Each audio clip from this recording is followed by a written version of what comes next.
First டேக்கு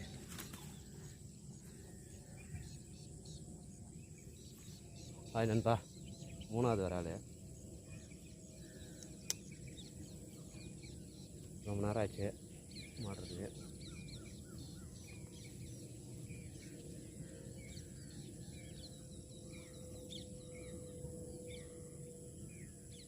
மூணாவது வராள், நாட்டு வராள், caterpillar கருப்பு கலரு, பிளாக் கலரில் மாட்டுச்சு.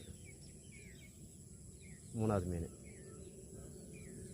ரொம்ப நேரம் ஆயிடுச்சு, இப்போ தான் மாட்டுச்சு 6 மணிக்கு. ஆர்விகே ஃபிஷிங் டேக்லஸ் அவருக்கெல்லாம் வந்து கேட்டர்பில்லர் வெர்ஷன் 2 செம்ம ரிசல்ட்டு. வாங்கினா ட்ரை பண்ணலாம். தரமாக 2 ஓகே ஏறிச்சு. லைட்டாக தான் ஒர்க் பண்ணேன், தரமாக ஏறிச்சு. தேங்க்யூ நண்பா. 4ஆம் ட்ரை பண்ணலாம். கேட்டர்பில்லர் ஆர்விகே ஃபிஷிங் டேக்லஸ் அவருக்கெல்லாம் வந்து தேங்க்யூ.